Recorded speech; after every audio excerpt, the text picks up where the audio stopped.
갓 태어난 아이를 물로 닦아내던 산파의 손이 잠시 멈추었습니다.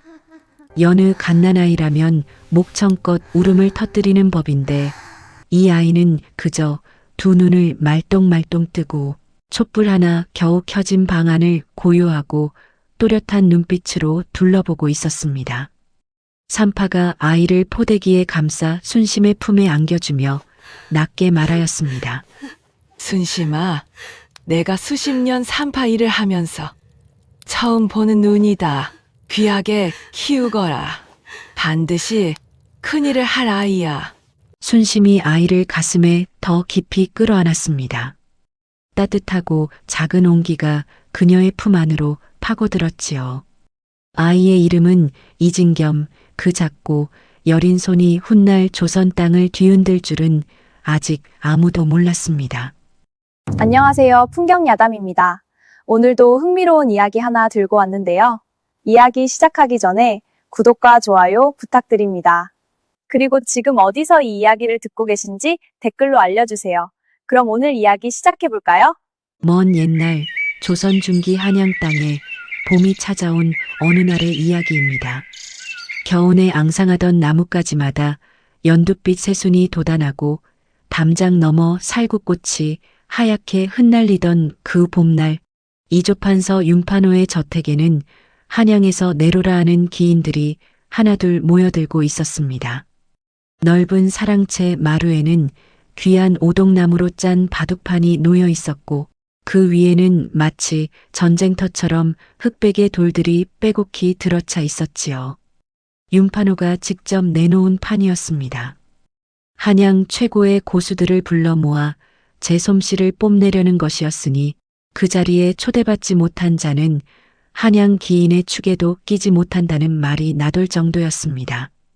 윤판호는 키가 크고 몸집이 단단한 사내였습니다. 미간에는 항시 깊은 주름이 패여 있었고 눈빛은 매서운 매의 그것처럼 상대를 꿰뚫어 보는 듯 하였지요. 관복을 벗고 비단 도포를 두른 그날의 윤판호는 어느 때보다 기분이 좋아 보였습니다.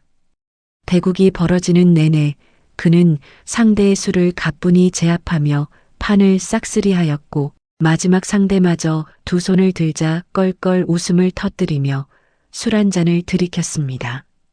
오늘은 여기까지 하지. 다들 수고들 하였네. 기인들이 머쓱한 낯빛으로 하나둘 자리를 털고 일어나는 사이 윤판호는 만족스러운 얼굴로 안채를 향해 걸음을 옮겼습니다. 사랑채에는 이제 바둑판과 흩어진 돌들 그리고 빈 술잔들만이 남겨진 듯 하였지요. 그런데 그 마루 한기퉁이에 어머니 순심을 따라 저택 나들이를 나온 어린 진겸이 쭈그려 앉아 있었습니다. 나이 겨우 5살, 이마에 태 냄새가 가시지 않을 것 같은 그 어린 것이 바둑판 앞에서 눈을 반짝이고 있었으니 지나치는 이들의 눈에는 그저 철없는 종아이가 신기한 돌멩이에 홀린 것처럼 보였을 따름이었습니다. 부엌채 일을 마치고 진겸을 데리러 온 순심이 아이를 불렀으나 진겸은 바둑판에서 눈을 떼지 못한 채 꼼짝도 하지 않았습니다. 그런데 이게 웬일입니까?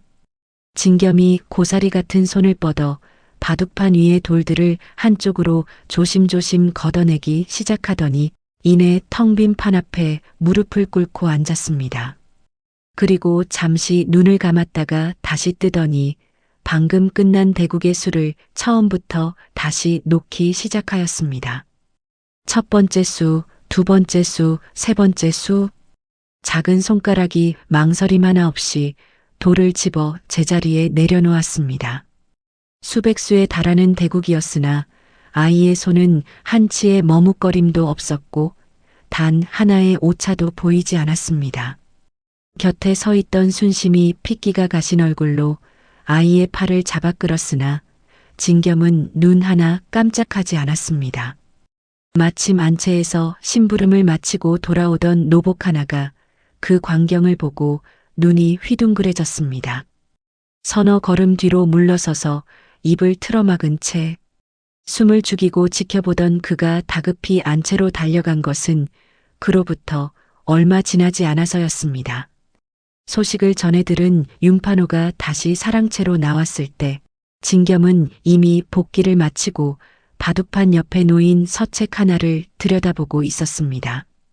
서책의 표지에는 주인의 낙관이 선명하게 찍혀 있었지요. 진겸이 서책을 무릎 위에 펼쳐 올리고는 검지손가락 끝으로 그 낙관의 회귀를 천천히 따라 그리기 시작하였습니다. 붓도 없이 먹도 없이 오직 손가락 끝만으로 종이 위를 스치는데 그 움직임이 어찌나 정확하고 섬세하였던지 마치 낙관을 새긴 장인이 다시 그 손놀림을 재현하는 것처럼 완벽하였습니다. 윤판호가 그 자리에 굳어섰습니다. 그의 눈이 아이를 향해 좁혀졌고 안에서 무언가가 꿈틀거리는 것이 느껴졌습니다. 탐욕이라는 불꽃이 그의 눈 안에서 처음으로 튀어오른 것이 바로 그 순간이었으니 이때만 해도 이 재주가 훗날 아이의 목을 조를 줄은 아무도 몰랐지요. 이놈은 내 보물을 지키고 위조할 화공으로 키워야겠다. 윤판호가 낮고 단단한 목소리로 중얼거렸습니다. 그 말이 마당 안을 맴돌다 사라지는 동안 그는 노복들에게 진겸을 안 채 가장 깊숙한 서고에 가두어두라 명하였습니다. 봄날의 따뜻한 햇살이 비웃기라도 하듯 마당 위에 환하게 쏟아지고 있었지만 진겸의 앞날에는 이미 먹구름이 몰려들고 있었습니다. 소식은 순식간에 퍼졌습니다. 부엌채에서 일하던 진겸의 어머니 강순심이 달려왔습니다. 허름한 무명 치마가 흙바닥에 끌리는 것도 아랑곳하지 않고 그녀는 윤판호의 발치에 두 손을 짚고 이마를 바닥에 붙였습니다. 나으리 부디 아이가 평범하게 살게 해주옵소서. 제발 그것 하나만 들어주시옵소서. 순심의 목소리는 떨리고 있었습니다. 그러나 윤판호는 그 목소리를 듣지 않았습니다. 아니, 들으면서도 듣지 않은 것이었지요. 그가 발을 들어 엎드린 순심의 얼굴을 거칠게 걷어찼습니다. 종년의 자식이 재주를 가졌으면 주인을 위해 죽는 것이 도리거늘 감히 어느 안전에서 애원이냐. 순심이 옆으로 쓰러졌습니다.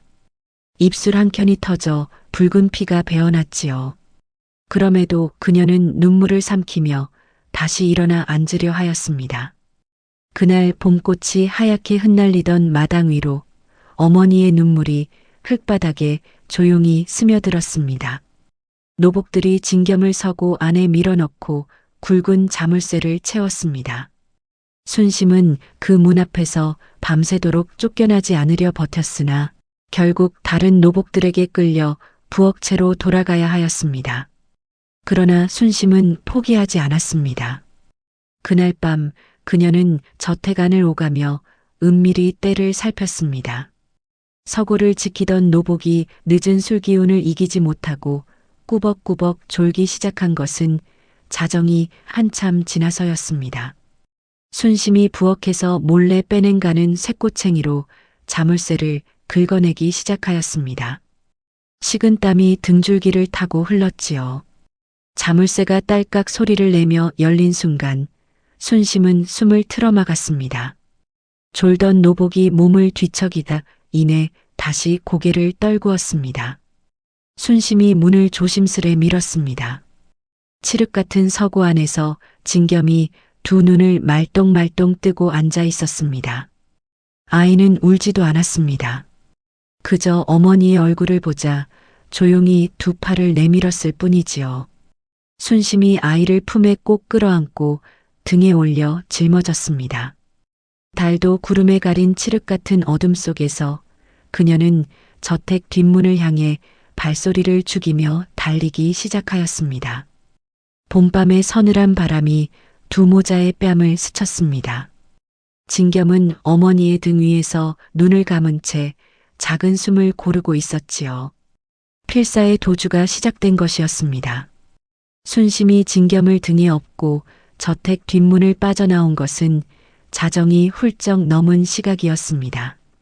한양 도성 안의 골목들은 깊은 잠에 빠져 있었고 간간히 개 짖는 소리만이 어둠 속에서 울려 퍼졌습니다.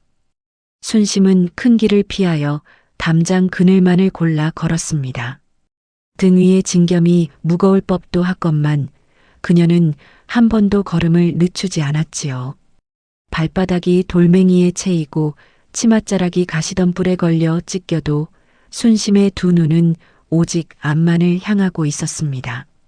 도성을 벗어나 산길 초입에 들어섰을 때였습니다. 사방이 고요하여 이제 살았구나 싶던 그 순간 어둠 속에서 횃불 여러 개가 일제히 피어올랐습니다. 순심이 걸음을 멈추었습니다. 앞길을 막아선 것은 윤판호가 보낸 노복들이었습니다. 5, 아니 6명이었습니다. 저마다 굵은 몽둥이를 손에 쥐고 있었고 횃불빛에 비친 그 얼굴들에는 인정이라고는 눈꼽만큼도 없었습니다. 순심이 몸을 돌려 달아나려 하였으나 이미 뒤쪽에서도 발소리가 들려왔습니다. 포위당한 것이었지요. 그때 말발굽 소리가 울렸습니다. 윤판호가 직접 말 위에서 내려왔습니다. 봄밤의 찬바람에 도포자락을 날리며 걸어오는 그의 얼굴에는 냉랭한 미소가 걸려 있었습니다. 내 물건을 훔쳐 달아난 죄는 죽음뿐이거늘. 그 말이 끝나기가 무섭게 노복들이 달려들었습니다. 순심이 등 위에 진겸을 앞으로 안아 품에 꼭 끌어당겼습니다. 그리고 제 등을 노복들 쪽으로 돌려 아이를 감쌌습니다. 몽둥이가 내리쳤습니다. 순심의 등과 어깨에 서리빨 같은 매질이 쏟아졌습니다. 그녀는 신음 한 번 내지 않으려 이를 악물었습니다. 아이가 놀랄까 봐서였지요. 진겸의 귀에는 어머니의 뼈가 부러지는 소리가 들렸습니다. 둔탁하고 짧은 그 소리가 봄밤의 어둠 속에서 선명하게 울렸습니다. 얼마나 시간이 흘렀을까요? 매질이 멈추었을 때 순심은 진겸을 품에 안은 채 산길 위에 쓰러져 있었습니다. 숨이 가쁘고 온몸이 불덩이처럼 달아올랐지만 그녀의 두 팔만은 끝내 아이를 놓지 않았습니다. 진겸이 어머니의 얼굴을 들여다보며 입술을 달싹였습니다.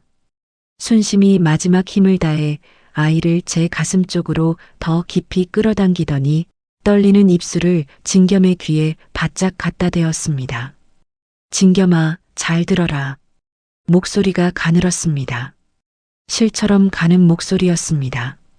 절대로 남의 것을 베끼는데 내 재능을 쓰지 말거라. 오직 진실만을 그리거라. 알겠느냐? 진겸이 고개를 끄덕였습니다. 눈물이 뺨을 타고 흘러내렸지만 아이는 소리를 내어 울지 않았습니다. 어머니가 시키는 대로 그저 고개를 끄덕였습니다. 순심이 제 품속으로 손을 가져갔습니다. 오래전부터 가장 가까운 곳에 비장해 두었던 물건이었습니다. 작고 낡은 놀이개였지요. 붉은 실로 엮은 매듭 아래에 조그만 패가 달려 있었고 그 패 위에는 가느다란 글자들이 빽빽이 새겨져 있었습니다.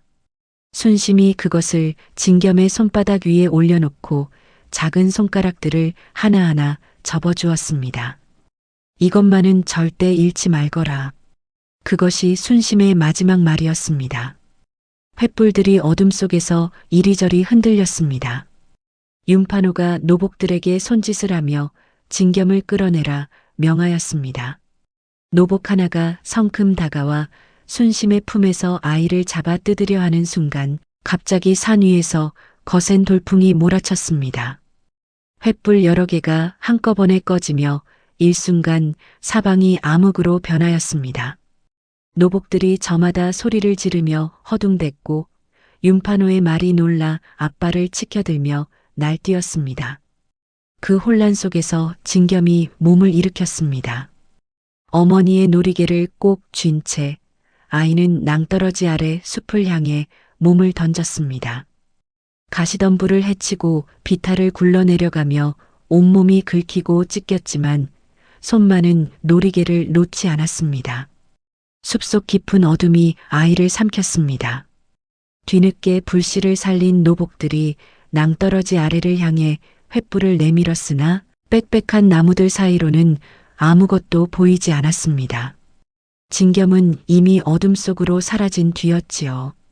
한참 후 숲속 바위 아래 몸을 숨긴 진겸이 겨우 숨을 골랐습니다. 온몸이 떨렸습니다. 손바닥에는 놀이개를 쥔 채 손톱이 파고들어 자국이 남아 있었습니다. 아이는 나뭇잎 사이로 보이는 산길 위쪽을 바라보았습니다.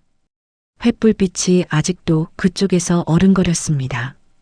어머니가 있는 곳이었습니다. 진겸의 입술이 떨렸습니다. 소리는 나오지 않았습니다. 그저 어머니의 이름을 입모양으로만 부르고 또 부르며 아이는 바위에 이마를 대고 어깨를 들썩였습니다. 숲속 어둠이 그 작은 울음을 조용히 받아 안았습니다. 한편 윤판호는 말 위에 다시 올라타며 부하들에게 낮고 차가운 목소리로 명을 내렸습니다. 시신은 그대로 두어라. 짐승이 먹게 두면 그만이니.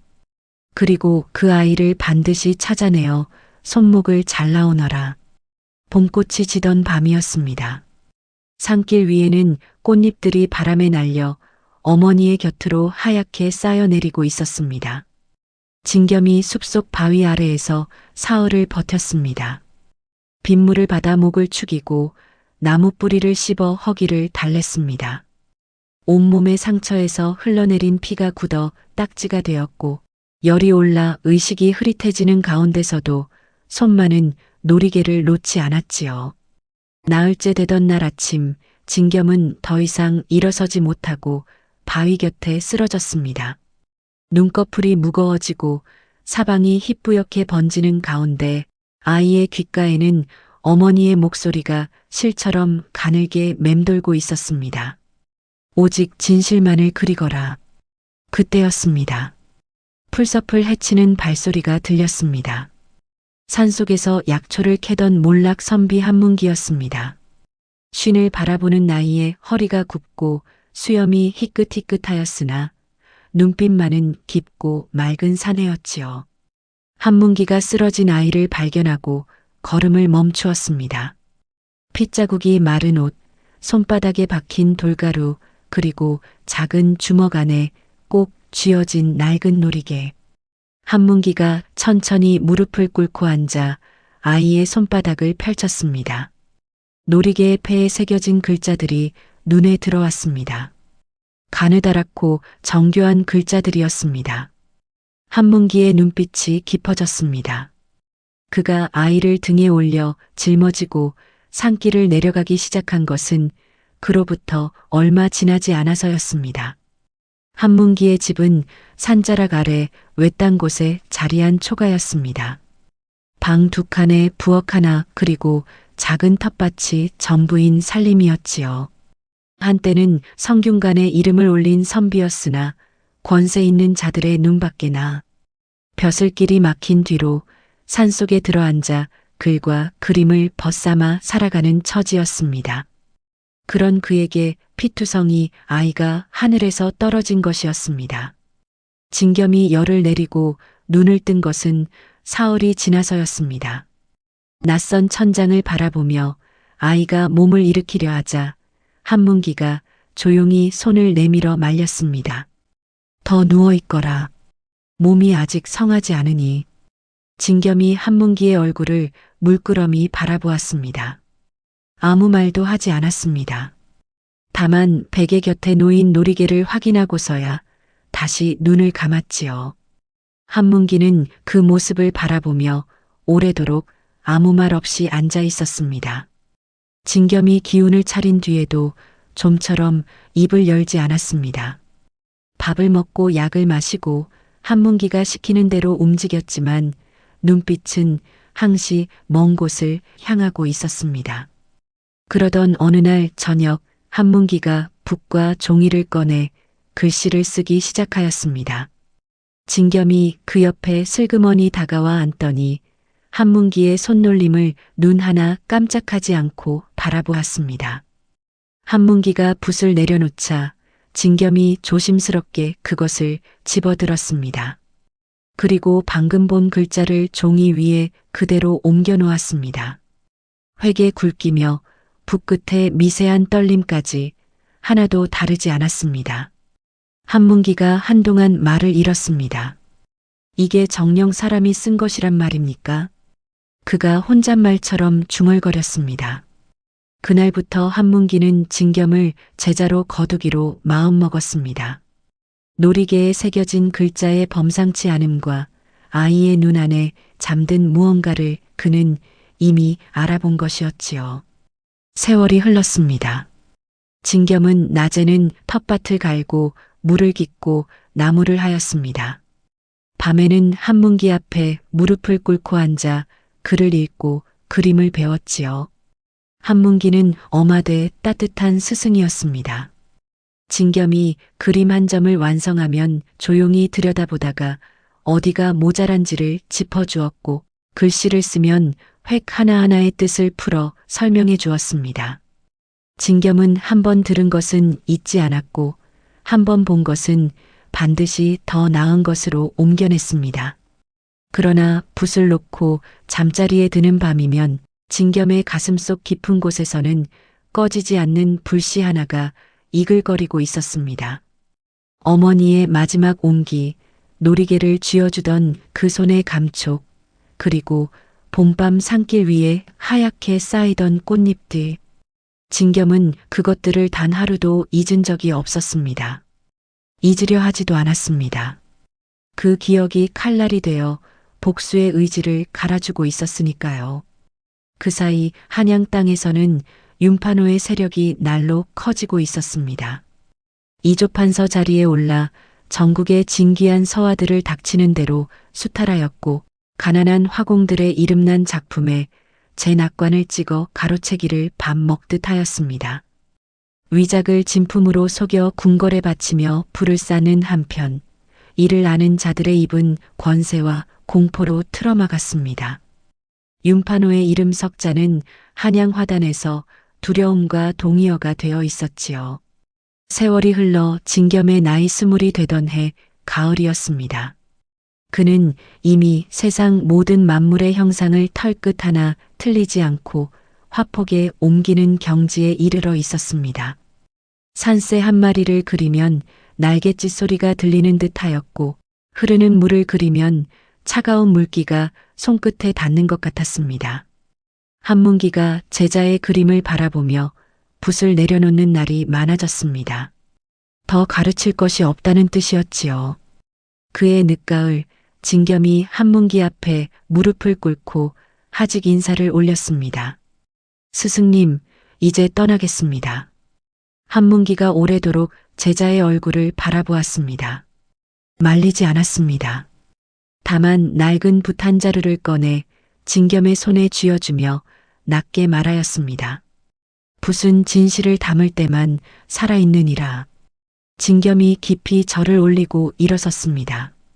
낡은 보찜을 메고 산길을 내려가는 제자의 뒷모습을 한문기는 초가 앞에 서서 오래도록 바라보았습니다. 낙엽이 지는 산길 위로 진겸의 발걸음은 흔들림이 없었습니다. 한양 저작거리에 나타난 진겸이 도성벽에 붙은 방 하나를 발견한 것은 해가 기울 무렵이었습니다. 판서댁 화공 모집이라는 5글자가 적힌 방이었습니다. 진겸이 그 앞에 멈추어 섰습니다. 바람에 펄럭이는 방을 바라보는 그의 눈빛은 차갑고 고요하였습니다. 이윽고 진겸의 입술 끝에 차가운 미소가 번졌습니다. 스스로 원수의 소굴로 걸어 들어가기로 마음먹은 것이었습니다. 낙엽이 지던 저작거리는 여느 때와 다름없이 북적이고 있었습니다. 생선 장수의 외침과 비단 장수의 호객 소리가 뒤엉키고 좁은 골목마다 사람들의 어깨가 부딪혔지요. 그 번잡한 저작거리 한켠에서 진겸은 윤판호의 저택을 향해 걸음을 옮기고 있었습니다. 낡은 보찜 안에는 붓 몇 자루와 먹 한 장, 그리고 어머니의 놀이개가 들어 있었습니다. 이름은 이묵이라 바꾸었습니다. 먹묵자를 쓴 이름이었으니 붓으로 복수를 이루겠다는 다짐을 제 이름 속에 새겨 넣은 것이었지요. 화공 선발 시험은 윤판호의 사랑채에서 열렸습니다.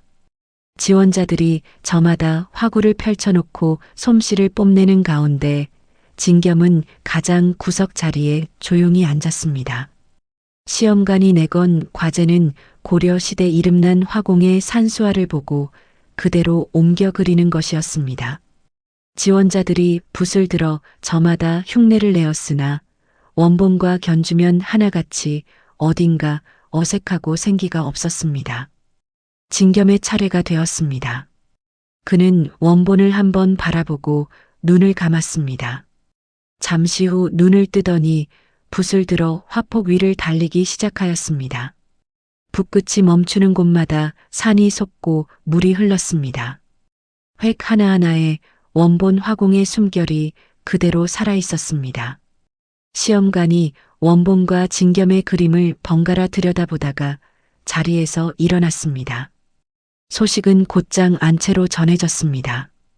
윤판호가 직접 사랑채로 나왔습니다. 그가 진겸의 그림 앞에 서서 한동안 말이 없었습니다. 세월이 흘러 쉰을 넘긴 윤판호의 얼굴에는 주름이 깊어졌으나 탐욕으로 번들거리는 눈빛만은 15해 전 그날과 조금도 다르지 않았습니다. 진겸은 고개를 숙인 채 숨을 고르게 유지하였습니다. 심장이 쿵쾅거렸으나 손은 흔들리지 않았습니다. 어디서 배웠느냐? 떠돌며 혼자 익혔나이다, 나으리. 윤판호가 진겸의 얼굴을 한참 들여다보았습니다. 이목구비가 반듯하고 눈빛이 맑은 청년이었습니다. 진겸은 시선을 살며시 내리깔며 아무것도 모르는 시골 출신 화공인 양 얌전히 앉아 있었습니다. 이윽고 윤판호의 입가에 만족스러운 미소가 번졌습니다. 안채 깊숙이 방을 내어주어라. 이놈은 내가 직접 부리겠다. 그날부터 진겸은 윤판호의 저택 가장 깊숙한 곳에 자리한 비밀 화실에 머물게 되었습니다. 화실은 창이 작고 빛이 적어 낮에도 어두컴컴하였으며 문 밖에는 항시 노복 하나가 지키고 서 있었습니다. 윤판호가 진겸에게 맡긴 일은 위작 제작이었습니다. 각지에서 수탈해 온 명화들을 진품과 구별할 수 없도록 똑같이 베껴 그리고 진품은 판호가 감추어 두고 가짜를 궁궐이나 거상들에게 팔아치우는 것이었지요. 진겸은 낮에는 판호의 구미에 맞는 그림을 성실히 그렸습니다. 위작을 완성할 때마다 윤판호가 흡족한 얼굴로 화실을 들여다보았고 진겸은 그때마다 고개를 조아리며 충직한 화공의 탈을 썼습니다. 그러나 밤이 되면 달랐습니다. 저택 안이 잠든 깊은 밤, 진겸은 화실 문틈으로 귀를 세우고 노복의 숨소리를 확인한 뒤 조용히 몸을 일으켰습니다. 판호의 서재에서 낮 동안 눈에 담아두었던 장부의 내용들을 종이 위에 옮겨 적었습니다. 누구에게 얼마를 받았고 어느 명화를 어디에 팔았으며 어떤 자들과 뒷거래를 하였는지 진겸의 손이 밤마다 그 기록들을 차곡차곡 쌓아 올렸습니다. 그러던 어느 날이었습니다. 윤판호가 저작거리에서 이름난 거상 오철주의 상단을 통째로 무너뜨렸다는 소문이 저택 안으로 흘러들었습니다.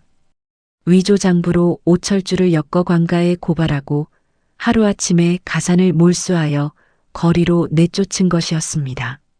진겸이 심부름으로 저작거리를 지나던 날 관가 앞에서 억울함을 호소하는 오철주를 목격하였습니다. 한때 한양에서 내로라 하던 거상이었으나 이제는 헐벗은 차림으로 관문 앞에 무릎을 꿇고 있었습니다. 관리들이 들은 척도 하지 않자 오철주가 목청을 높였고 그것이 빌미가 되어 매질만 당한 채 거적대기에 쌓여 길가에 버려졌습니다. 지나치는 사람들이 못 본 척 발길을 돌렸습니다. 진겸은 그 자리에 멈추어 섰습니다. 오철주의 모습 위로 15해 전 산길의 기억이 겹쳐왔습니다. 매질을 당하면서도 아이를 놓지 않던 어머니의 두 팔이 떠올랐지요. 진겸이 천천히 발걸음을 옮겼습니다. 그날 밤 진겸은 저택을 빠져나와 오철주가 몸을 뉘인 낡은 주막을 찾아갔습니다. 오철주는 거적을 뒤집어 쓴 채 벽에 등을 기대고 있었습니다. 상처 입은 짐승처럼 눈빛이 거칠고 날카로웠습니다. 진겸이 그 앞에 조용히 앉았습니다. 그리고 품속에서 어머니의 놀이개를 꺼내 오철주의 눈앞에 내밀었습니다. 오철주가 눈살을 찌푸리며 그것을 바라보았습니다. 나와 함께 윤판호의 목을 칠 준비를 하겠소? 낮고 단단한 목소리였습니다. 오철주가 한동안 진겸의 눈을 들여다보았습니다. 그 눈 안에 있는 것이 무엇인지를 확인하려는 듯 하였지요. 이윽고 오철주가 천천히 입을 열었습니다. 당신은 대체 누구요? 때가 되면 알게 될 것이요. 진겸이 놀이개를 다시 품속에 넣었습니다. 두 사람 사이에 잠시 침묵이 흘렀습니다. 주막 밖에서는 바람이 울었습니다. 한편 저택으로 돌아온 진겸은 화실에 틀어박혀 판호의 비밀 서신들을 꺼내 들었습니다. 밤을 새워 그 필체를 익히고 또 익혔습니다. 윤판호의 분 놀림에는 버릇이 있었습니다. 힘을 줄 때와 뺄 때의 패턴이 있었고 특정 글자에서 획이 미세하게 떨리는 습관이 있었지요. 진겸은 그것을 하나하나 손에 새겼습니다. 마침내 진겸이 쓴 글자와 윤판호의 친필을 나란히 놓으면 제 어미도 구별하지 못할 지경이 되었을 때 진겸의 입가에 조용한 미소가 번졌습니다. 반격의 밑그림이 완성되어 가고 있었습니다. 겨울이 깊어가는 어느 날 밤이었습니다. 저택 안이 고요히 잠든 시각, 진겸은 화실문을 잠그고 촛불 하나를 낮게 켰습니다. 품속에서 어머니의 놀이개를 꺼내 촛불 앞에 가져다 댔습니다. 폐에 새겨진 글자들이 가느다란 빛을 받아 어른거렸습니다. 진겸이 그것을 들여다보다가 문득 숨을 멈추었습니다. 15해 동안 수백 번도 더 들여다보았건만 그날 밤 그 글자들이 전혀 다른 모습으로 눈에 들어온 것이었습니다. 보름 전 한문기가 저작거리 약재상을 통해 낡은 보자기에 쌓인 고서적 한 권을 몰래 붙여왔었습니다. 겉으로는 흔한 본초서처럼 보였으나 속표지 안쪽에 쪽지 하나가 끼워져 있었고 거기에는 놀이개의 글자를 이 책의 43쪽과 대조하라는 짧은 글귀가 적혀 있었지요. 진겸이 그쪽을 펼쳐 글자와 대조하기 시작하였습니다. 손이 가늘게 떨렸습니다. 놀이개의 폐에 새겨진 것은 그저 평범한 글귀가 아니었습니다. 불기운을 받으면 형체를 드러내고 식으면 다시 자취를 감추는 신비한 안료를 만드는 비법이었습니다. 어머니가 목숨보다 소중히 품고 다니며 진겸에게 쥐어준 것이 바로 그것이었지요. 진겸은 오래도록 놀이개를 손바닥 위에 올려놓고 바라보았습니다. 눈물이 날 것 같았으나 참았습니다. 울기에는 아직 할 일이 남아 있었습니다. 그 무렵 윤판호의 기세는 하늘을 찌를 듯 하였습니다. 조정 안팎에 제 사람들을 심어두고 반대하는 자들은 모략으로 하나씩 제거하였습니다. 딸 윤소용을 후궁으로 들여보낸 것도 그 흉계의 일부였지요. 윤소용이 궁궐 깊숙이 자리를 잡자 윤판호는 더욱 대담해졌습니다.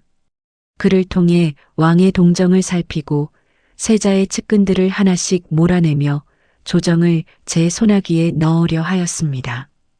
저작거리에서는 판서 대감의 위세가 하늘과 같다는 말이 공공연히 돌았고 그 이름을 함부로 입에 올리는 자는 다음 날 자리에서 사라졌습니다.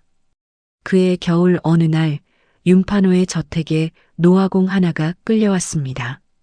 이름은 석담, 한양 화단에서 50년 넘게 붓을 잡아온 노인이었습니다. 등이 굽고 손마디가 울퉁불퉁하였으나 그 손에서 나온 청산강산도는 보는 이마다 넋을 잃게 만드는 천하의 명화였지요. 윤판호가 오래전부터 눈독을 들여온 그림이었습니다. 석담이 끝내 팔기를 거부하자 윤판호는 노화공을 저택으로 불러들여 위협하기 시작하였습니다.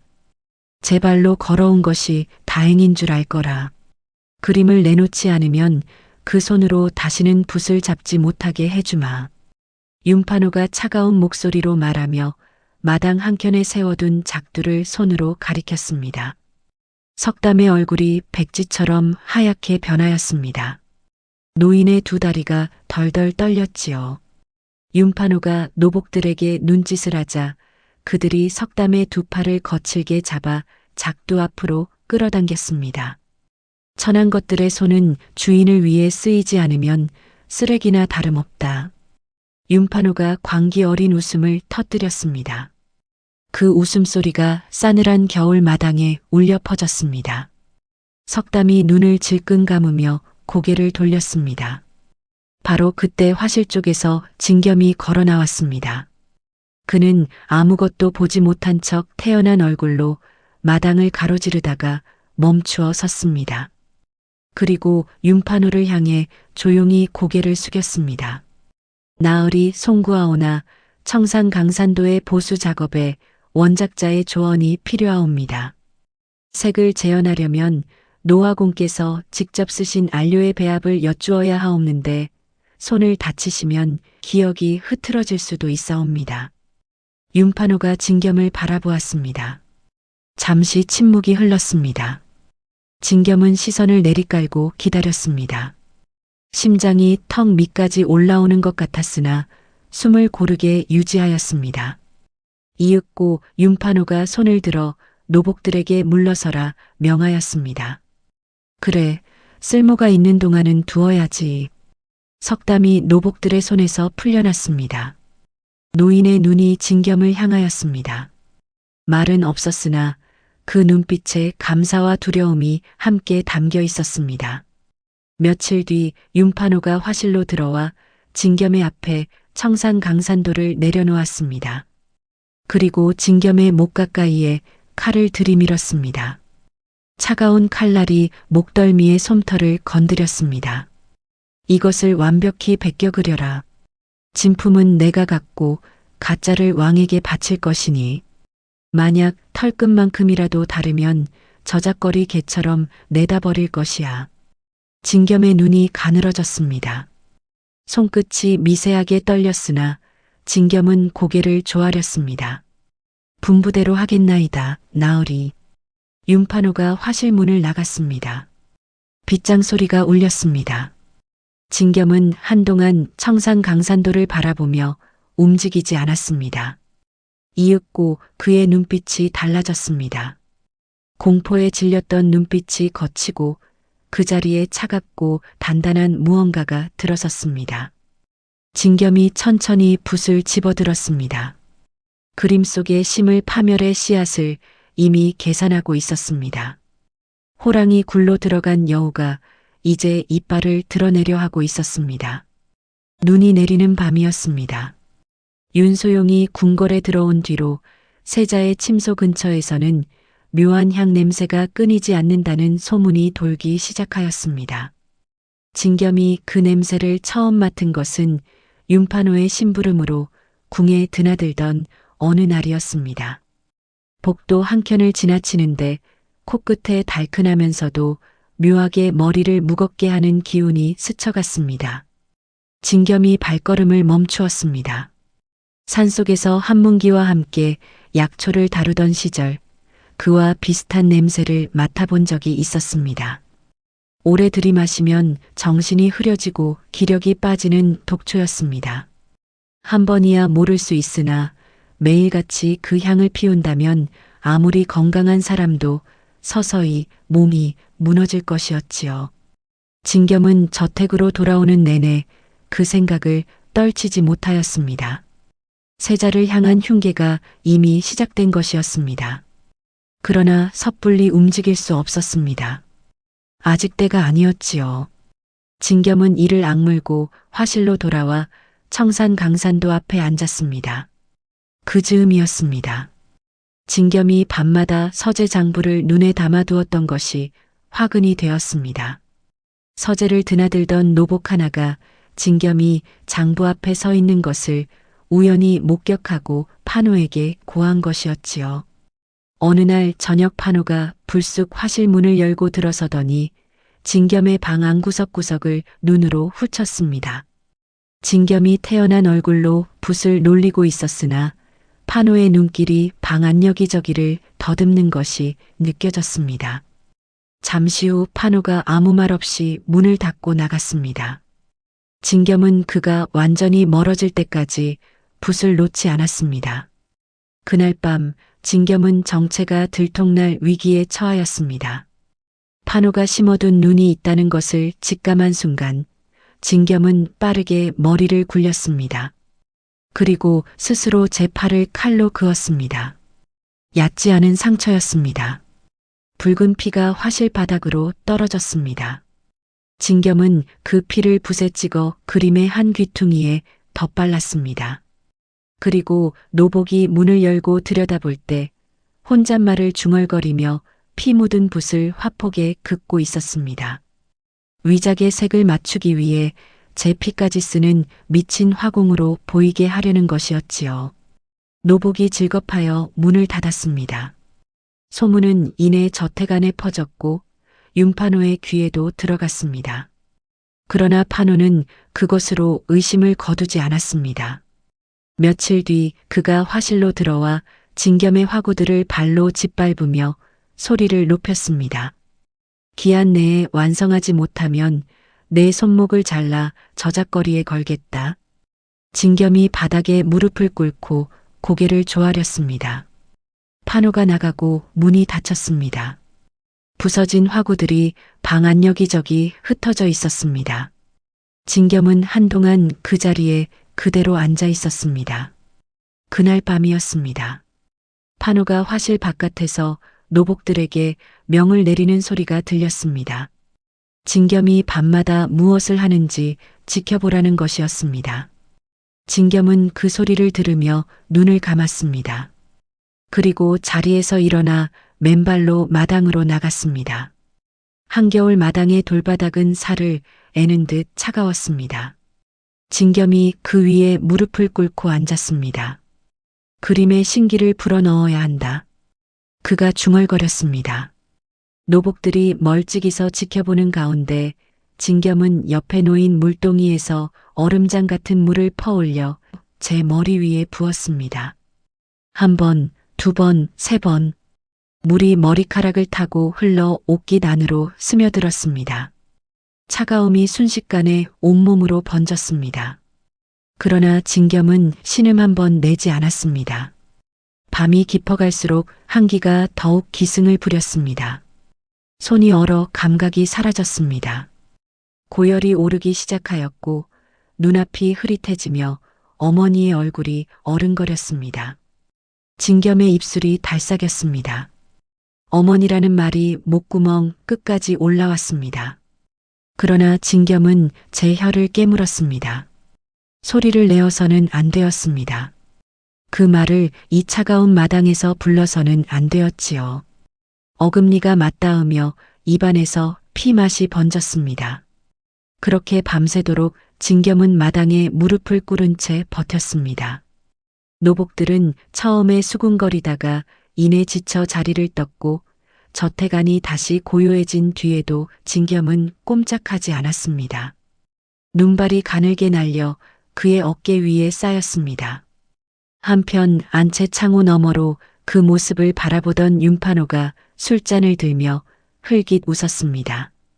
미친놈이 그리는 그림이 진짜 광기가 서려 더 가치가 높다지 않느냐. 그가 술을 한 모금 넘기고 창호를 닫았습니다. 마당에는 다시 어둠과 한기만이 남았습니다. 날이 밝을 무렵 진겸이 겨우 화실로 돌아왔습니다. 손이 얼어 터져 있었습니다. 손마디 사이로 가느다란 핏줄기가 맺혀 있었지요. 진겸이 그 손으로 붓을 집으려 하였으나 손가락이 말을 듣지 않았습니다. 그는 한동안 두 손을 가슴에 품고 온기를 불어넣었습니다. 조금씩 감각이 돌아왔습니다. 진겸이 어머니의 놀이개를 꺼내 두 손으로 꼭 쥐었습니다. 차갑고 단단한 감촉이 손바닥 안으로 파고들었습니다. 그리고 피 묻은 붓을 다시 집어들었습니다. 소리 없는 통곡이 그의 어깨를 흔들었습니다. 눈물은 흘리지 않았습니다. 다만 붓끝이 화폭 위를 달리는 동안 진겸의 눈 안에서 무언가가 더욱 단단하게 굳어가고 있었습니다. 이른 봄이었습니다. 겨우내 꽁꽁 얼었던 땅이 녹기 시작하고 저택 담장 앞매화 나무에 흰 꽃봉오리가 맺히던 무렵이었습니다. 진겸은 청상강산도의 완성을 눈앞에 두고 있었습니다. 겉으로 보기에 두 그림은 털끝 하나 다르지 않았습니다. 그러나 진겸의 머릿속에는 아직 완성되지 않은 것이 하나 남아 있었지요. 그림 속의 심을 파멸의 씨앗, 그 마지막 재료가 아직 손에 들어오지 않은 것이었습니다. 그러던 어느 날 밤이었습니다. 진겸이 화실 한켠에 쌓아둔 물건들을 정리하다가 한문기가 붙여온 고서적을 다시 펼쳐들었습니다. 놀이개의 패를 꺼내 책의 43쪽과 다시 한번 천천히 대조하였습니다. 촛불이 가늘게 흔들렸습니다. 진겸의 눈이 글자와 글자 사이를 오가다가 어느 순간 멈추었습니다. 지난 겨울 처음 비법을 읽었을 때는 안료를 만드는 재료에만 눈이 꽂혔었습니다. 그런데 그날 밤에는 그 아래 작은 글씨로 적힌 한 줄이 눈에 들어왔습니다. 배합한 안료를 독초 진액과 섞으면 평소에는 투명하나 불기운을 받으면 붉게 떠오른다는 내용이었습니다. 진겸이 천천히 고개를 들었습니다. 심장이 빠르게 뛰기 시작하였습니다. 바로 그것이었습니다. 진겸은 그날 이후 밤마다 화실 구석에 작은 화로를 피워놓고 안료 배합에 매달렸습니다.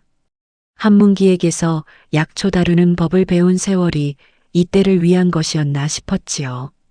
독초의 진액을 곱게 갈아 안료와 섞고 그것을 종이 위에 발라 화로 열기에 가까이 가져다 대었습니다. 처음 며칠은 번번이 실패하였습니다. 색이 너무 옅게 떠오르거나 열을 가하기도 전에 번져버리거나 식어도 자국이 남았지요. 진겸은 포기하지 않았습니다. 배합의 비율을 조금씩 달리하며 밤을 새웠습니다. 마침내 열흘째 되던 밤, 투명하게 발린 안료가 화로 열기를 받아 선명한 붉은 빛으로 떠올랐다가 식자 다시 자취를 감추었습니다. 진겸이 숨을 멈추었습니다. 한동안 그 종이를 바라보다가 눈을 감았습니다. 어머니가 평생 품고 다니던 것이 이런 것이었습니다. 그런데 바로 그 무렵 뜻밖의 일이 벌어졌습니다. 어느 날 낮 윤판호가 화실로 들어왔습니다. 진겸이 자리에서 일어나 고개를 숙이는데 판호의 눈이 진겸의 작업대 위에 놓인 놀이개에 꽂혔습니다. 판호가 천천히 걸어와 그것을 집어들었습니다. 손가락으로 폐에 새겨진 글자를 더듬더니 미간을 좁히며 진겸을 바라보았습니다. 이것이 어디서 난 것이냐? 진겸이 태어난 얼굴을 유지하며 대답하였습니다. 어릴 적 어미에게서 받은 것이옵니다. 나으리. 판호의 눈빛이 달라졌습니다. 그는 놀이개를 한동안 들여다보다가 갑자기 낮고 싸늘한 목소리로 중얼거렸습니다. 15해 전 그 쥐새끼가 살아 돌아온 것이냐. 순간 화실 안의 공기가 얼어붙는 것 같았습니다. 진겸의 등줄기에 식은땀이 흘렀습니다. 그러나 그는 눈 하나 깜짝하지 않고 고개를 갸웃하며 어리둥절한 표정을 지어 보였습니다. 나으리 무슨 말씀이신지 소인은 알아듣지 못하겠나이다. 판호가 진겸의 얼굴을 한참 들여다보았습니다. 5살적 아이의 얼굴과 눈앞의 청년을 겹쳐보려는 듯 하였지요. 진겸은 그 시선을 정면으로 받아내며 속으로 숫자를 셌습니다.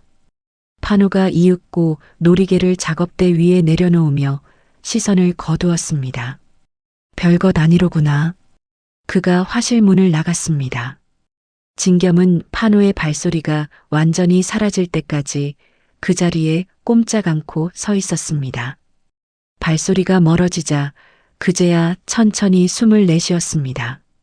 손이 미세하게 떨리고 있었습니다. 그러나 판호는 완전히 의심을 거둔 것이 아니었습니다.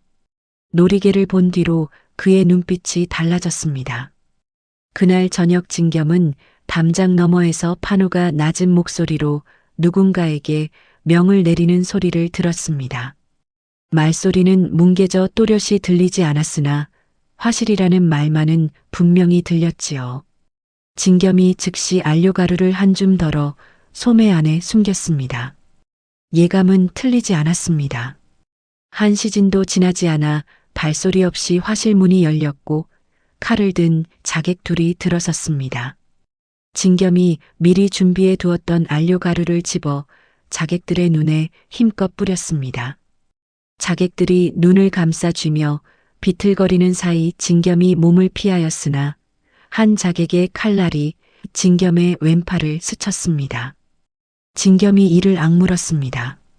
오른손을 몸 안쪽으로 끌어당기며 왼팔로 칼날을 받아낸 것이었지요.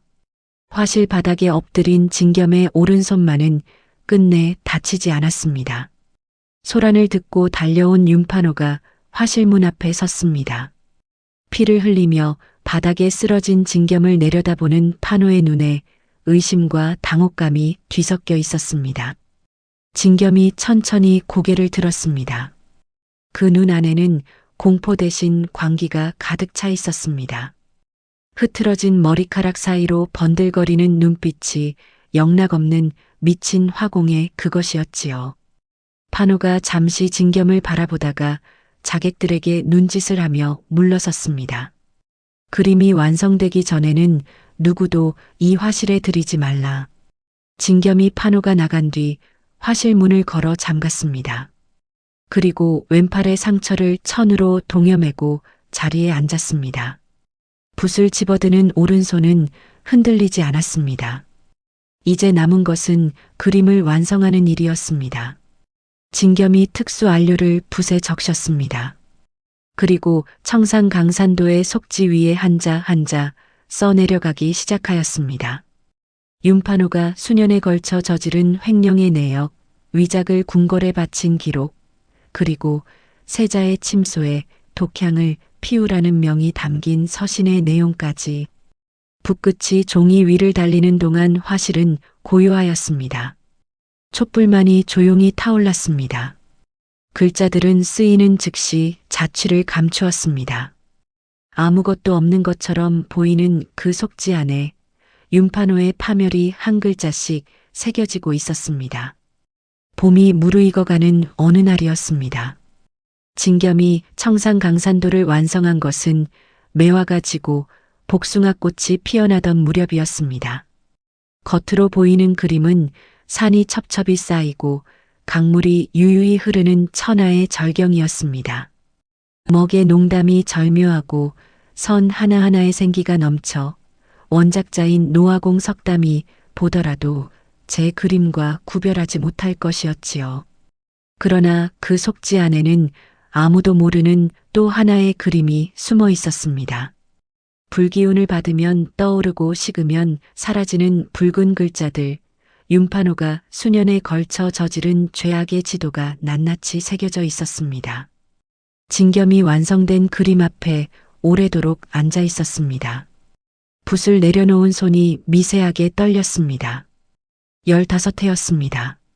어머니의 등에서 내려다보던 칠흑 같은 밤길부터 숲속 바위 아래에서 버티던 나흘, 한문기의 초가에서 갈아온 복수의 칼날, 그리고 이 화실에서 견뎌온 모든 날들이 이 한 장의 그림 안에 담긴 것이었지요. 진겸이 어머니의 놀이개를 꺼내 두 손으로 쥐었습니다. 차갑고 단단한 감촉이 손바닥 안으로 파고들었습니다. 그는 한동안 눈을 감고 있다가 천천히 일어섰습니다. 한편 오철주는 약속을 지키고 있었습니다. 그는 저작거리 곳곳을 누비며 상단 시절 쌓아둔 인맥들을 하나씩 움직였습니다.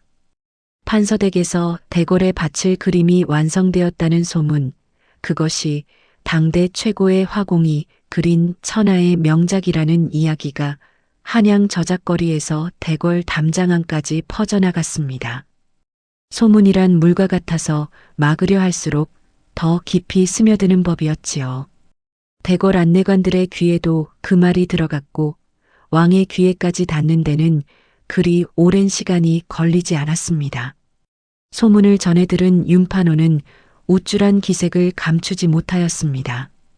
그는 화실로 들어와 완성된 청산강산도를 들여다보더니 만족스러운 웃음을 흘렸습니다. 그림 속에 무엇이 숨어 있는지는 꿈에도 모른 채였지요. 판호가 진겸의 어깨를 툭 치며 말하였습니다. 잘하였다. 내 덕에 내가 왕의 눈에 들겠구나.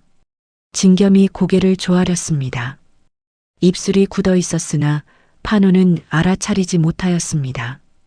대궐 연회 날짜가 잡혔습니다. 왕이 봄을 맞아 신하들을 불러 모아 잔치를 베푸는 자리였으니 윤판호는 그 자리에서 청산강산도를 왕에게 바치기로 하였습니다. 연회 당일 아침 윤판호가 진겸을 대동하고 저택문을 나섰습니다. 그림은 비단으로 곱게 쌓여 진겸의 손에 들려 있었습니다. 진겸이 저택문을 나서며 잠깐 발걸음을 멈추었습니다. 봄볕이 따사롭게 내리쬐는 한양거리가 눈앞에 펼쳐져 있었습니다. 오가는 사람들의 얼굴이 환하였고 길가 버드나무 가지가 바람에 살랑거렸습니다. 진겸은 품속의 놀이개를 한번 확인하고 다시 걸음을 옮겼습니다. 국문에 들어서는 순간이었습니다. 진겸이 우뚝 섰습니다. 저 높은 국문 위로 펄럭이는 깃발이 눈에 들어왔습니다. 어머니가 이 깃발 아래 평생 한 번도 발을 들여본 적 없었다는 생각이 문득 스쳤습니다. 종년의 자식으로 태어나 종년으로 죽은 어머니 대신 이제 아들이 이 문을 넘어 그 원수의 숨통을 끊으러 들어가는 것이었지요. 진겸이 그 문을 올려다보았습니다. 붉은 단청이 봄볕을 받아 선명하게 빛나고 있었습니다. 어서 들어오지 않고 무엇을 하느냐? 윤판호의 목소리에 진겸이 시선을 내리깔고 걸음을 옮겼습니다. 연회장은 이미 화려하게 차려져 있었습니다. 왕이 상석에 앉아 있었고 세자가 그 곁에 자리하였습니다. 진겸의 눈이 세자의 얼굴을 훑쳤습니다. 안색이 창백하고 눈빛이 흐릿하였습니다. 독향의 여독이 이미 몸 안에 쌓인 것이었지요. 윤소용은 후궁의 자리에 단정히 앉아 있었습니다. 윤판호가 그 자리에서 왕에게 깊이 절을 올리며 환한 웃음을 지었습니다. 승리를 확신하는 자의 얼굴이었습니다. 진겸이 그림을 안고 연회장 안으로 들어섰습니다. 그의 눈이 빠르게 움직이며 연회장 안을 살폈습니다. 한쪽 벽 가까이에 대형 촛대가 놓여 있었습니다. 불꽃이 크고 열기가 충분하였지요. 진겸이 그림을 펼칠 자리를 정하는 척하며 자연스럽게 그 촛대 가까이로 이동하였습니다. 그림을 받침대 위에 올려놓되 촛대와의 거리를 눈으로 가늠하며 조심스럽게 위치를 맞추었습니다. 윤판호가 왕 앞에 나아가 청산강산도를 바친다는 말씀을 올렸습니다. 왕이 고개를 끄덕이며 그림 쪽으로 시선을 보냈습니다. 과연 소문대로구나. 가까이서 보겠다. 왕이 내관에게 촛불을 그림 쪽으로 바짝 끌어당기라 명하였습니다. 내관이 촛대를 그림 가까이로 밀었습니다. 촛불의 열기가 서서히 그림의 속지 쪽으로 번지기 시작하였습니다.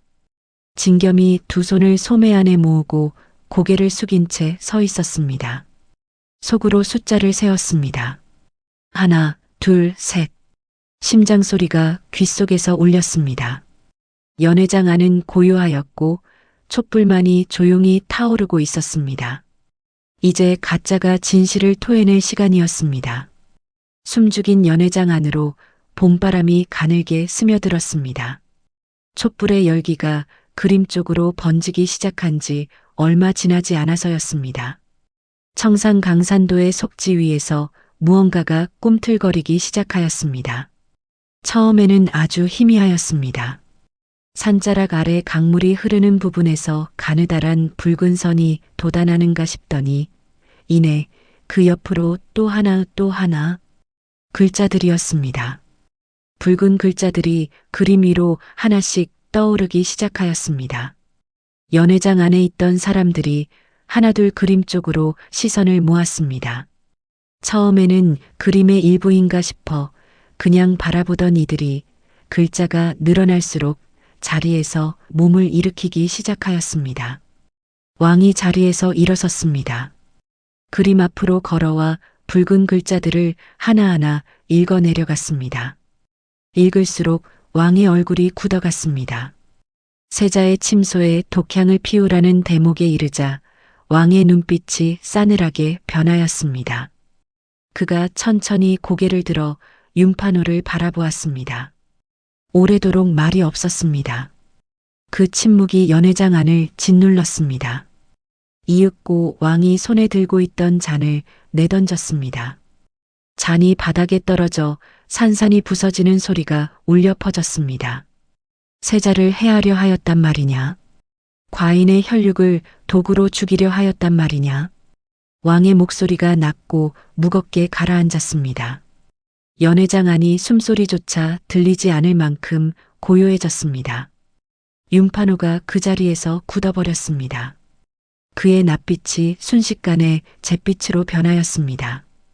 입술이 달싹였으나 아무 소리도 나오지 않았지요. 바로 그 순간 연회장 바깥에서 소란이 일었습니다. 오철주였습니다. 그가 저작거리 장정 여럿을 이끌고 윤판호의 위작 창고를 털어 수탈당한 진품들을 수레에 싣고 궁으로 들이닥친 것이었습니다. 내관들이 막으려 하였으나 오철주가 왕의 이름을 대며 버텼고 결국 수레가 연회장 앞마당까지 들어왔습니다. 상자들이 열렸습니다. 이름난 화공들의 진품 명화들이 쏟아져 나왔지요. 그림마다 원작자의 낙관이 선명하게 찍혀 있었고 윤판호의 저택에서 나왔다는 증인들도 함께 들어섰습니다. 증거가 눈앞에 쌓여가는 동안 윤판호는 시선을 이리저리 굴리며 살 길을 찾고 있었습니다. 그때 그의 눈이 딸 윤소용에게 닿았습니다. 윤소용은 자리에서 일어나지도 못한 채 두 손으로 입을 틀어막고 있었습니다. 그녀의 눈 안에 공포가 가득 차 있었지요. 윤판호가 딸을 향해 눈짓을 보냈습니다. 그러나 윤소용은 아버지의 눈길을 피하였습니다. 이내 그녀가 자리에서 무너지듯 내려와 왕 앞에 엎드렸습니다. 전하, 모두 아버지가 시킨 일이옵니다. 소첩은 그저 명을 따랐을 뿐이옵니다. 부디 목숨만은 살려주시옵소서. 연회장 안이 다시 술렁였습니다. 윤판호가 딸을 향해 몸을 돌렸습니다. 그의 얼굴이 일그러졌습니다. 내가 어찌 나에게 이럴 수 있느냐. 그 목소리에는 분노와 배신감이 뒤엉켜 있었습니다. 그러나 이미 때는 늦었습니다. 왕이 손을 들어 금군을 불렀습니다. 금군들이 연회장 안으로 달려들었습니다. 윤판호가 뒷걸음질치며 주위를 둘러보았으나 사방이 막혀 있었습니다. 금군 하나가 판호의 관복깃을 거칠게 잡아당겼습니다. 관복의 옷깃이 찢어지며 그가 바닥에 내동댕이 쳐졌습니다. 윤판호의 머리가 바닥에 처박히는 소리가 연회장 안에 울려 퍼졌습니다.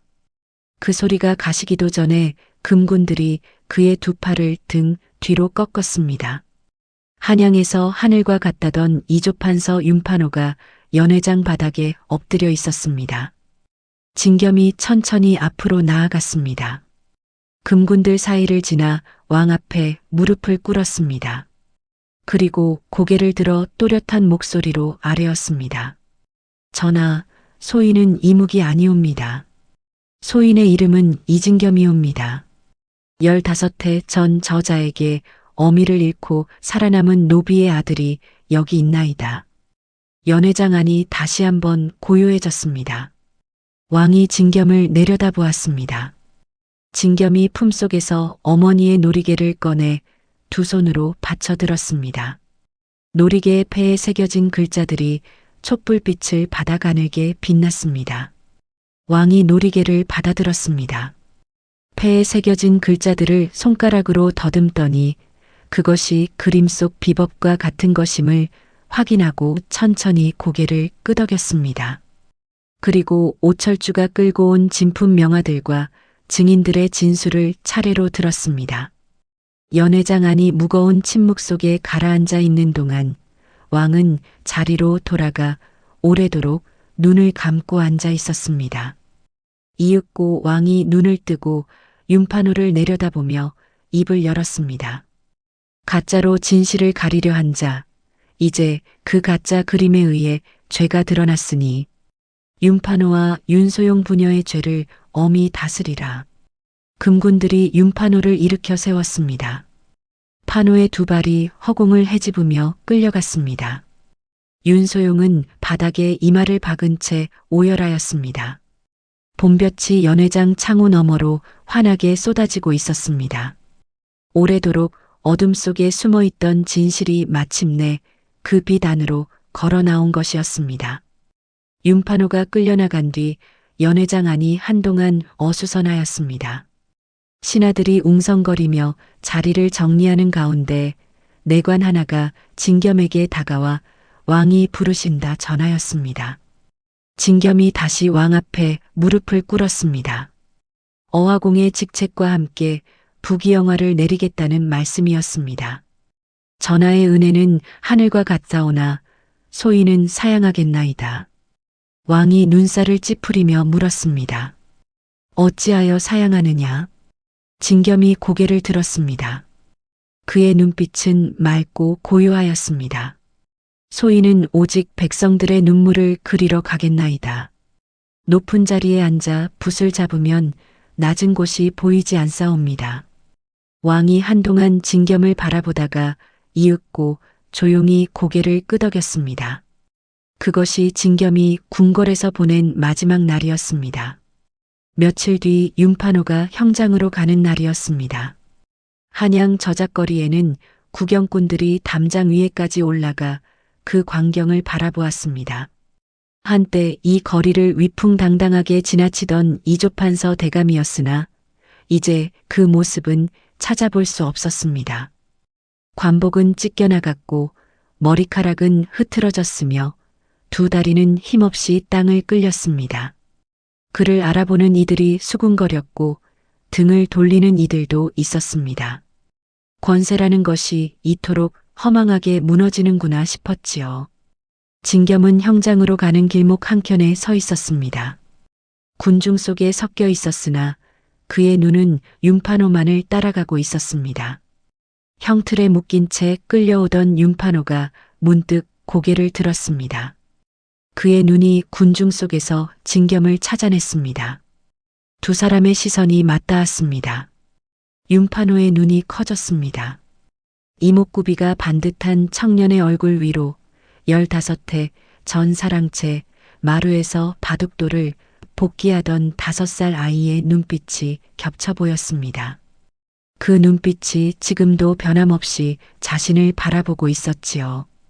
윤판호의 입에서 신음이 새어나왔습니다. 그것이 말이 되어 나오려 하였으나 목이 메어 끝내 소리가 되지 못하였습니다. 진겸이 천천히 그를 향해 걸어갔습니다. 금군들이 막으려 하였으나 진겸이 조용히 손을 들어 보였습니다. 왕이 진겸에게 허락한 것이 있었기 때문이었지요. 진겸이 윤판호의 눈앞에 멈추어 섰습니다. 두 사람 사이에 짧은 침묵이 흘렀습니다. 당신은 가짜 명화를 탐하였으나 나는 어머니의 진짜 유언을 지켰소. 진겸이 낮고 담담한 목소리로 말하였습니다. 그리고 품속에서 어머니의 놀이개를 꺼내 윤판호의 눈앞에 들어 보였습니다. 붉은 실로 엮인 매듭 아래 조그만 패가 햇볕을 받아 빛났습니다. 윤판호가 그것을 바라보았습니다. 그의 눈 안에서 무언가가 무너지는 것이 보였습니다. 탐욕으로 평생을 살아온 자가 마지막 순간에야 자신이 무엇을 잃었는지를 깨달은 것인지도 몰랐지요. 윤판호가 형장의 이슬로 사라졌습니다. 윤소용은 변방의 노비로 전락하여 평생을 참회하며 살게 되었습니다. 저택의 재산은 몰수되었고 수탈당한 명화들은 본래 주인들에게 돌아갔습니다. 한양 화단에 드리웠던 기나긴 그늘이 걷히기 시작하였습니다. 진겸이 가장 먼저 찾아간 곳은 어머니의 묘였습니다. 한양 북쪽 산자락 한문기가 정성껏 자리를 잡아준 작은 봉분이었습니다. 봉풀이 무덤을 덮고 있었고 묘 앞 돌 위에는 이름 모를 들꽃 한 송이가 바람에 흔들리고 있었습니다. 진겸이 무릎을 꿇고 앉았습니다. 한동안 말이 없었습니다. 봄바람이 불어와 그의 머리카락을 흩뜨렸습니다. 진겸이 어머니의 놀이개를 꺼내 두 손으로 쥐었습니다. 손바닥 안의 감촉이 오래도록 느껴졌습니다. 그가 천천히 무덤 앞 흙을 파기 시작하였습니다. 손가락 깊이만큼 판자리에 놀이개를 내려놓았습니다. 붉은 실 매듭이 흙 위에 놓이는 순간 진겸의 눈에서 처음으로 눈물이 흘렀습니다. 어머니를 잃던 날부터 지금껏 한 번도 흘리지 않았던 눈물이었습니다. 어머니, 이제 세상의 진짜 모습만을 그리겠나이다. 그 말이 봄바람에 실려 퍼졌습니다. 진겸이 흙을 덮고 손바닥으로 가만히 눌렀습니다. 그로부터 얼마 뒤 한양을 떠난 진겸의 곁에는 한문기와 오철주가 함께하였습니다. 셋은 보찜을 메고 조선 팔도를 떠돌았습니다. 진겸은 가는 곳마다 붓을 꺼내 들었습니다. 흉년에 굶주린 농부의 얼굴, 억울하게 매를 맞은 안악의 눈물, 장터에서 뛰노는 아이들의 웃음. 그 어떤 것도 꾸미거나 아름답게 다듬지 않고 있는 그대로 화폭에 담았습니다. 그림을 받아든 사람들이 울기도 하고 웃기도 하였습니다. 자신의 얼굴이 그림 속에 살아있다는 것만으로도 위로가 되는 듯 하였지요. 세월이 흘렀습니다. 조선 팔도에 소문이 퍼지기 시작하였습니다. 이름도 없이 떠도는 화공이 있는데 그가 그린 그림은 보는 이의 가슴을 울린다는 것이었습니다. 귀신도 감동한다는 말이 나올 정도였지요. 어느 해 늦가을 진겸이 노을이 붉게 물드는 언덕 위에 홀로 앉아 있었습니다. 붓을 들어 저무는 하늘을 화폭에 옮기기 시작하였습니다. 붉고 노란빛이 겹쳐지는 그 노을 속에서 어머니의 미소가 어른거렸습니다. 환하고 따뜻한 미소였습니다. 진겸의 붓이 천천히 그러나 흔들림 없이 그것을 화폭에 담아냈습니다. 참으로 아름다운 복수가 아니겠습니까? 칼 대신 붓을 들었고 증오 대신 진실을 택하였으며 이름 대신 어머니의 유언을 가슴에 새긴 사내의 이야기였습니다. 세상의 모든 거짓은 언젠가 반드시 진실 앞에 무릎을 꿇는 법이지요. 그리고 진정한 복수란 원수를 쓰러뜨리는 것이 아니라 원수가 짓밟으려 했던 것을 끝내 지켜내는 것인지도 모릅니다. 명심보감에 이르기를 착한 일을 하는 자에게는 하늘이 복으로 갚고 악한 일을 하는 자에게는 하늘이 재앙으로 갚는다 하였습니다. 윤판호는 평생 가짜로 진실을 덮으려 하였으나 결국 그 가짜에 의해 스스로 무너졌습니다. 반면 이진겸은 칼 대신 붓을 들었고 증오 대신 어머니의 유언을 가슴에 품었습니다. 논어에도 이르기를 군자는 의로움에 밝고 소인은 이로움에 밝다 하였지요. 진겸이 왕의 벼슬을 마다하고 떠돌며 백성의 눈물을 그린 것은 이로움보다 의로움을 택한 진정한 군자의 길이었습니다. 여러분, 우리의 삶에도 때로는 기나긴 어둠이 찾아오지만 진실과 의로움을 붙들고 걸어가다 보면 반드시 빛이 열리는 날이 오는 법입니다. 오늘의 이야기 어떠셨나요? 이진겸에게 하고 싶은 말씀이 있으시면 여러분의 생각을 댓글로 편하게 나눠주세요. 이 아름답고 따뜻한 이야기가 널리 알려질 수 있도록 공유해 주신다면 여러분의 일상에도 기분 좋은 행운이 찾아올 거예요.